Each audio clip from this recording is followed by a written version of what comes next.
Buenas noches, hermanos, el Señor les bendiga. Amén. Es un regalo de Dios podernos reunir nuevamente a estudiar la palabra del Señor para retomar el estudio de Apocalipsis. Ya estamos en el capítulo número 4. Amén. Buenas noches, mis amados hermanos. Qué privilegio estar juntos. Agradecemos siempre al Señor y pedimos la bendición. Cada uno de ustedes que se ha comprometido en su corazón por amor al Señor y por provocar crecimiento espiritual en su vida, a estudiar la palabra. Bienvenidos, mis amados hermanos, que el Señor nos dé las fuerzas para seguir adelante. Oramos para comenzar nuestro estudio. Así es. Padre, gracias por tu palabra.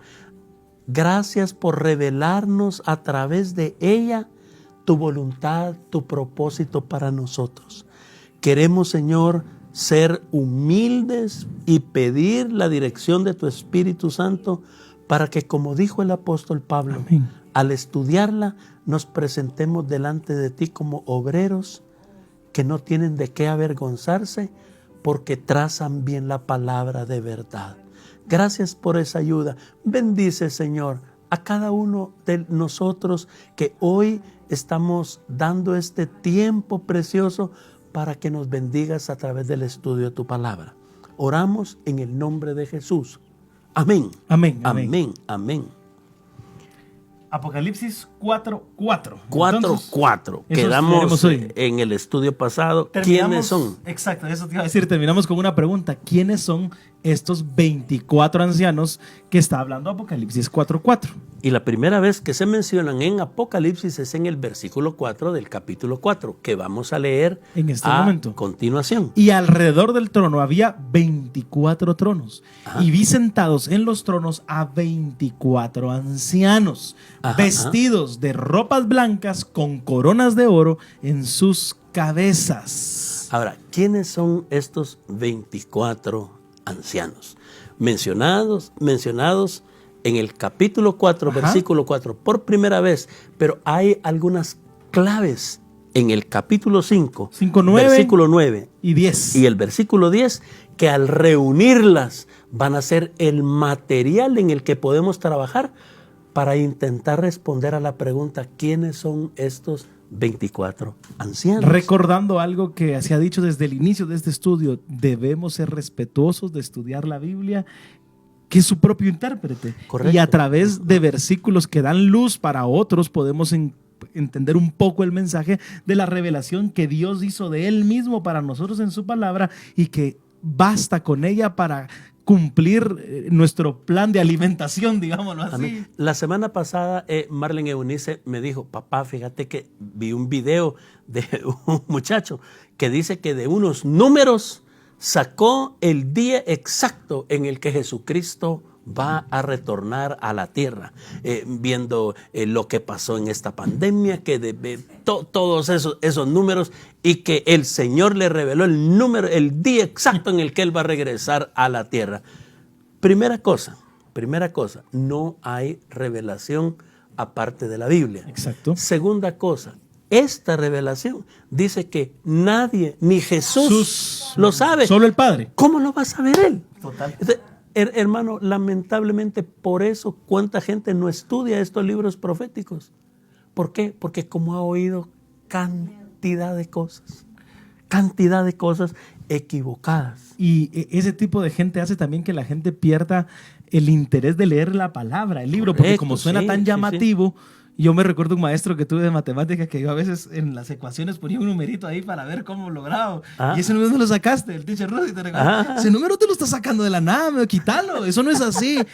Y eso es una forma abusiva de querer hacer eso con una simple operación matemática en el colegio. Y con la palabra de Dios, querer venir y jugar ahí para que diga lo que nosotros queremos decir, no. La primera consideración para respetar esta palabra es entender que la Biblia es su propio intérprete. No es usted, no soy yo. Pero es que el apóstol sí dijo que él tenía el permiso de Dios. No, papá. No, ¿sabe qué dice? Hay una cosa bien interesante que ya leímos, que dice que este rollo, dice, el rollo que el Señor tiene en su mano, que vamos a leer en Apocalipsis 5, dice que está escrito por dentro y por fuera. Y por fuera. ¿Y qué quiere decir eso? Ya no le cabe más. Don apóstol, ya no le puede agregar. Ya Jesús le escribió todo lo que él quiere. Entonces, con todo respeto a la palabra, queremos ver unas claves que nos van a ayudar a ver la Biblia y cómo la Biblia nos puede direccionar para responder esa pregunta. ¿Quiénes son los 24 ancianos? Lo primero, se presentan como ancianos. La palabra ancianos hay un cuadrito bonito ahí lo tenemos. Que tenemos ahí. 5 claves para responder esta pregunta. 1, se les presenta como ancianos. La palabra eso ya nos da una luz. Segunda luz, los ancianos están sentados en tronos. Esa es otra luz. La tercera, los ancianos están vestidos con ropas blancas. Los ancianos lucen en sus cabezas coronas de oro, tienen coronas de oro. Esa es la cuarta luz. Y la quinta luz, los ancianos cantan un cántico que habla de su redención. Cualquier persona que quiera responder a la pregunta, ¿quiénes son estos 24 ancianos? Tiene que tomar en consideración estas cinco palabras claves. Que no se las inventó, es que en nuestra iglesia las usamos. No, es la palabra de Dios, para respetar la palabra del Señor. ¿Y qué es? Ancianos, tronos, ropas blancas, coronas de oro y redención. Su redención. Correcto, su redención. Correcto. Entonces, al considerar eso, si el Señor nos permite, podemos tener ahí un poco de luz. Un poco de luz para entender esto. Tomando en cuenta una cosa, el Señor no dice en el Apocalipsis quiénes son esos 24 ancianos. Dice quiénes son el candelero, dice quiénes son las estrellas, pero no más. De esto no lo dice. Entonces, veamos si hay algunas luces, ¿verdad? Y entonces comencemos a elaborar cada una de esas. Amén. Primero, en el griego, el término ancianos es presbíteros, que significa literalmente hombre viejo, antiguo, mayor, anciano, pero también esta palabra es usada para nombrar a los líderes de la iglesia, una persona con un puesto de autoridad dentro de una iglesia, una asamblea. Y esta palabra anciano la vamos a encontrar varias veces en el libro de Apocalipsis. En Apocalipsis la encontramos 12 veces. 12 veces. 12 veces está la palabra ancianos, en Apocalipsis 4, en Apocalipsis 5, en Apocalipsis 7, en Apocalipsis 11, en el 14 y en el 19. En todos esos capítulos de Apocalipsis, ahí vamos a encontrar la palabra anciano. Y hay una cosa bien interesante, ¿verdad? Sí, en cada una de estas porciones encontramos a los ancianos sentados, postrados, hablando o cantando. Estos ancianos reciben autoridad para participar juntamente con el que está sentado en el trono. ¿Y de dónde sacamos eso? Apocalipsis 24. ¿Cómo dice? Y vi tronos y se sentaron sobre ellos los que recibieron facultad de juzgar.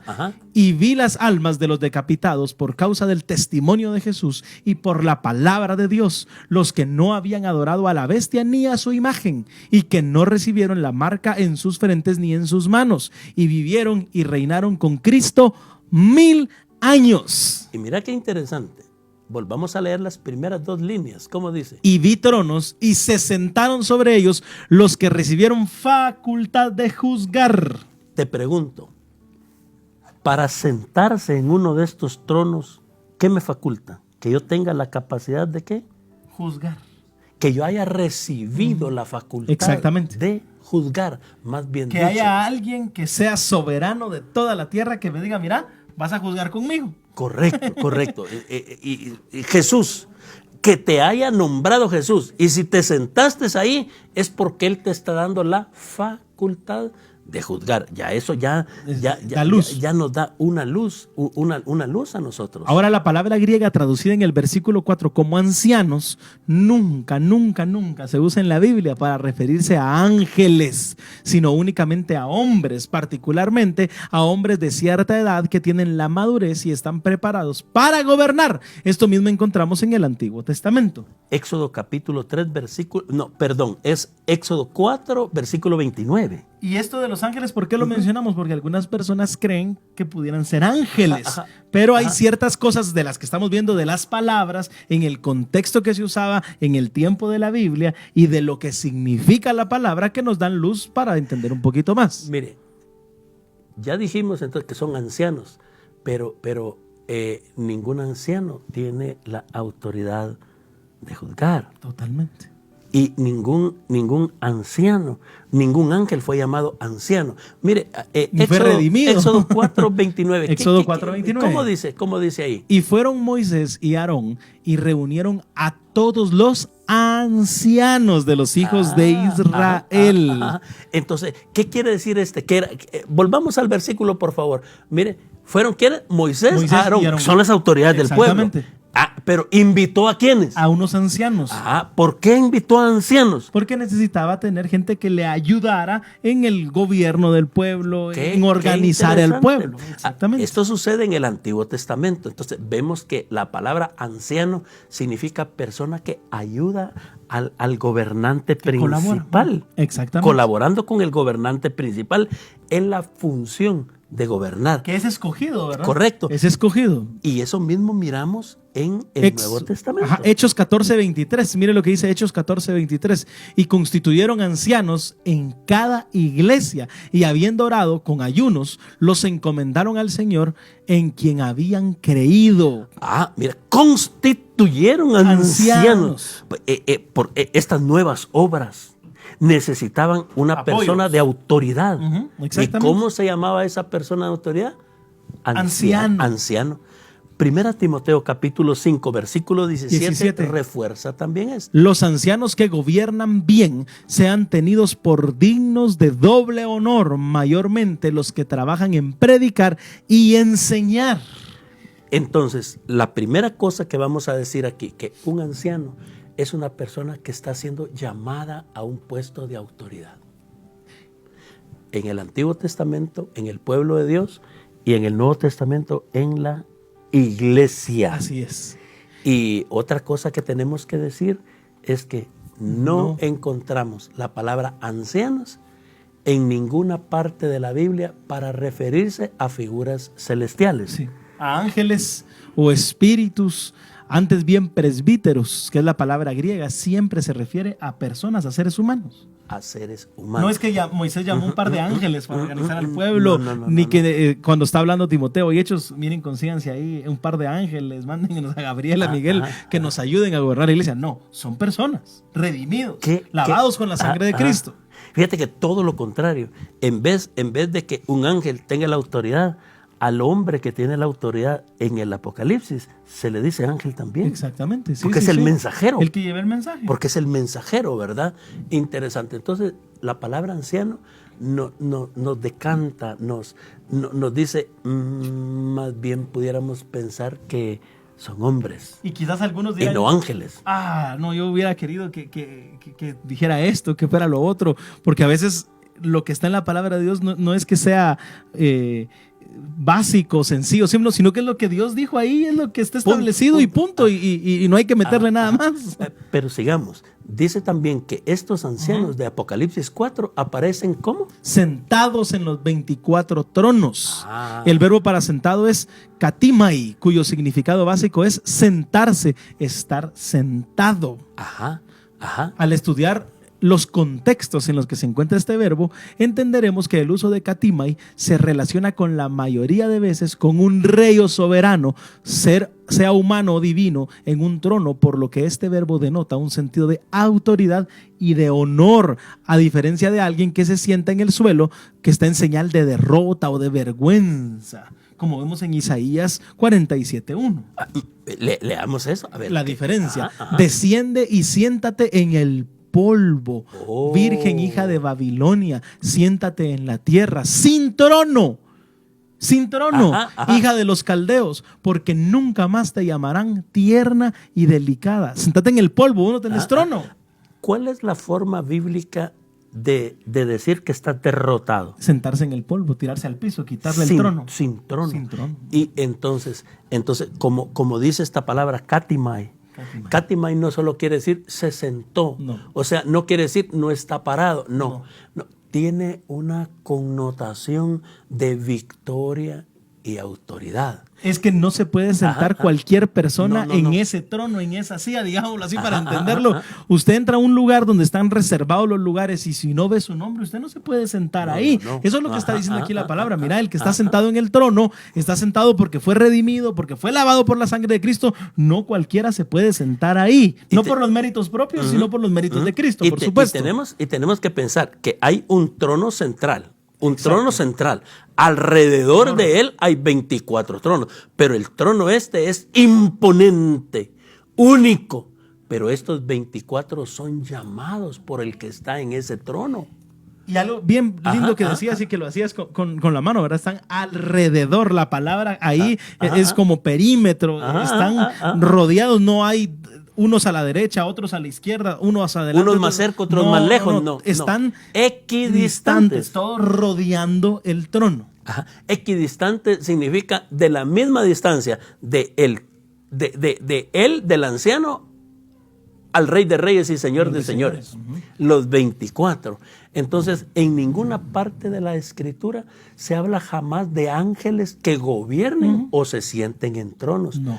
Al contrario, se dice repetidamente que la iglesia gobernará y reinará con Cristo. Eso sí lo encontramos nosotros en la palabra del Señor. Asimismo, la palabra katimai, que es la palabra griega, tiene mucho que ver con la cristología. ¿Qué quiere decir eso que tiene que ver con la cristología? Tiene que ver con lo que sabemos de Cristo como Rey, como Salvador, en entender el ministerio de Cristo, la revelación de Cristo para nosotros, en el concepto de Cristo sentado, ¿dónde? A la diestra de Dios. Esa parte de la cristología es cuando Cristo ya es exaltado, honrado, llevado a sentarse a la diestra del Padre luego de haber consumado, terminado su trabajo.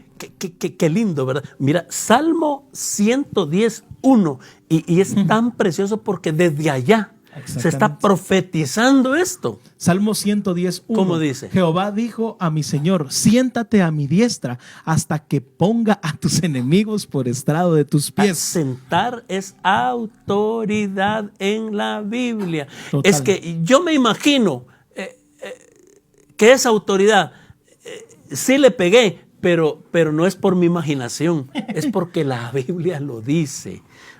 Mateo 19, decilo, hijo. Está diciendo Dios, te vas a sentar a mi diestra. La diestra en la Biblia tiene un significado de autoridad.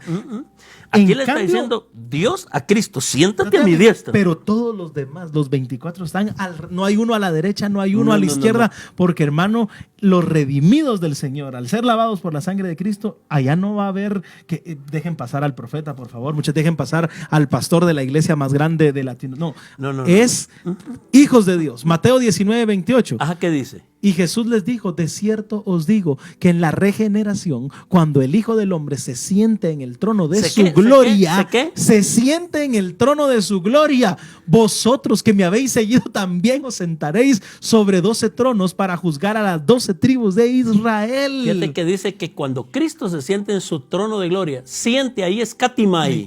Y cuando dice también ustedes que me han seguido se sentarán katimai. ¿Se van a sentar también ustedes? Sobre trono. Y esto es la concordancia perfecta de la Escritura. Amén. Es que es maravilloso pensar un libro que fue escrito, hermano, en un periodo de tiempo de 1500 años. Así es. 1500 años. Por diferentes hombres. Por una cantidad de gente, por gente boyeros.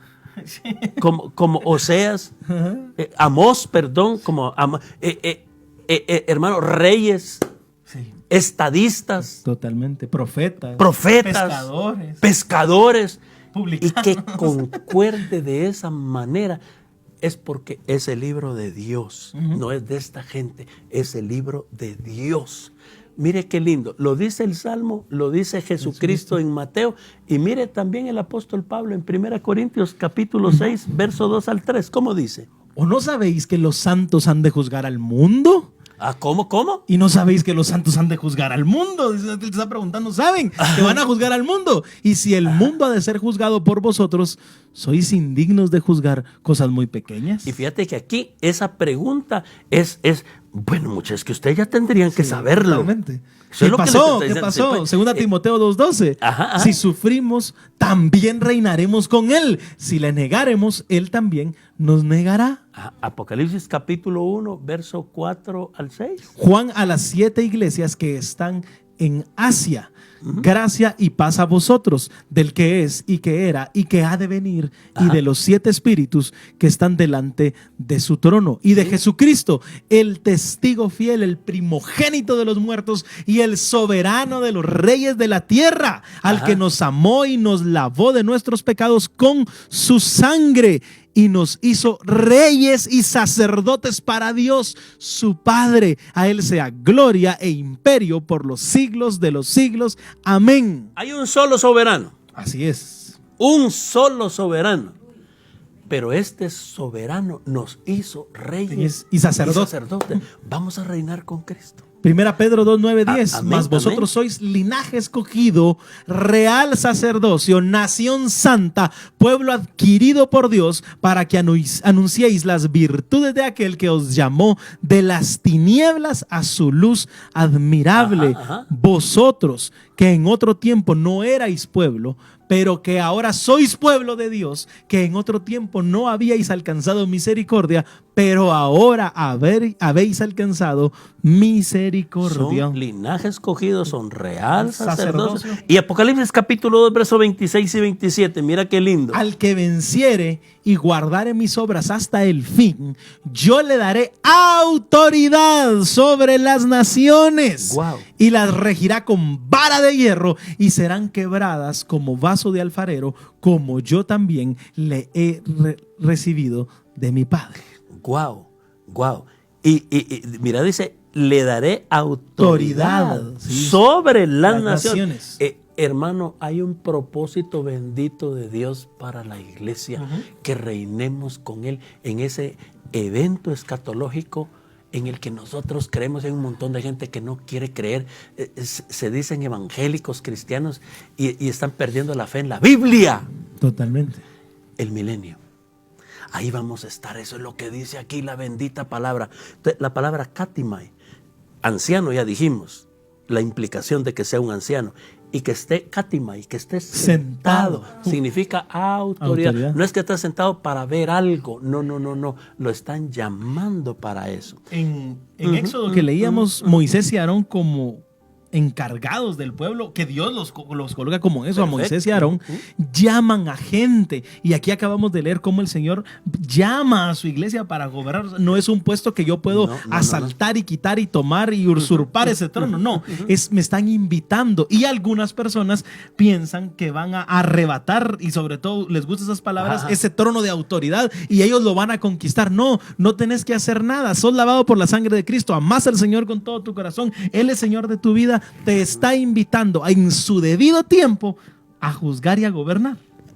Y cabe recordar también para este momento que en ningún lugar de la Biblia encontramos ángeles juzgando a la iglesia. Totalmente. Pero sí encontramos a la iglesia, incluso juzgando a los ángeles. Primera Corintios 6:3. Mire lo que dice la palabra. ¿O no sabéis que hemos de juzgar a los ángeles? ¿Quiénes? La iglesia. Wow. ¿Cuánto más las cosas de esta vida? ¿Cuánto más las cosas de esta vida? Mire qué interesante. ¿Quién va a juzgar a quién? Entonces, mis amados hermanos, ¿quiénes son esos 24 ancianos? Podemos pensar que son ángeles o podemos pensar que son personas. Hasta aquí pareciera como que son personas y no ángeles, pero falta todavía el estudio. Es precioso de verdad estudiar la palabra del Señor con ustedes, y estamos haciendo este ejercicio porque también queremos que percibamos cómo es que nosotros vamos a estudiar la palabra, cómo nosotros nos acercamos a la palabra. No, como, a ver, aquí sí, hay gente que hasta eso lo hace, ¿verdad? Tiene normas sí. y tiene claves de interpretación. Es que yo no voy a ningún instituto bíblico. La teología para mí, papito, es irrespeto. Número 2, es ignorancia. Hermano, teología es todo lo que usted sabe de Dios. Y si usted no sabe nada de Dios, ¿cómo es que es cristiano? Sí. Y es que la ignorancia es abusiva, ¿no? Sí. Amados, que Dios nos ayude, que Dios nos bendiga. No nos vamos todavía, solo demos un tiempecito ahí para que hermana Dorita se siente con nosotros. Y antes de despedirnos hoy, oremos.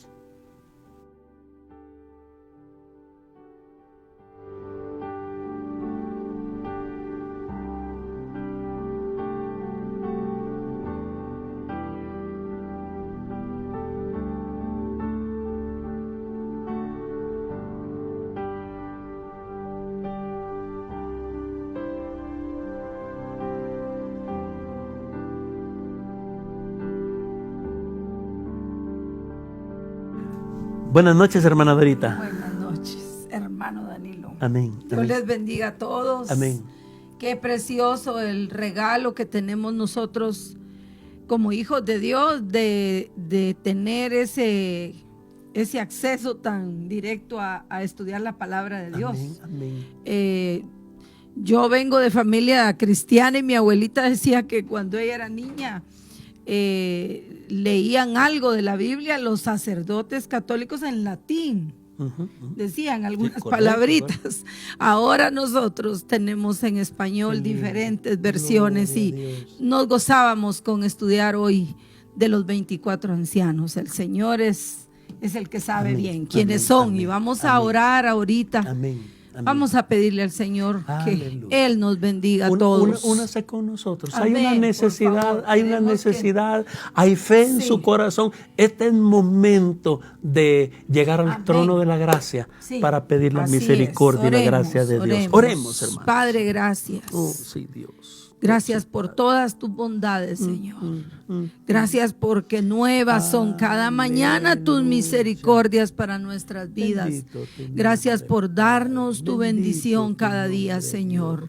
Gracias porque en esta hora hemos nuevamente estudiado Apocalipsis, que nos deja, Señor, siempre en nuestro corazón una fe, Señor, una fe grande en ti, Señor, en que tú vas a cumplir tu palabra santa, que será cumplida palabra a palabra de lo que tu palabra preciosa dice, Señor. Te alabamos, papito.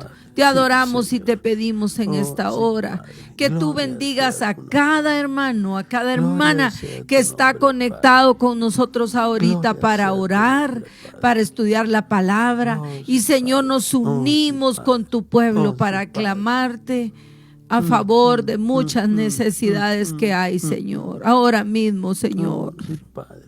En esta hora, quizá hay ahí en la casa una necesidad grande de sanidad, Señor. Sabemos que hay gente enferma en su casa que no ha ido a buscar un hospital, Padre, porque es tan difícil en estos días, Padre.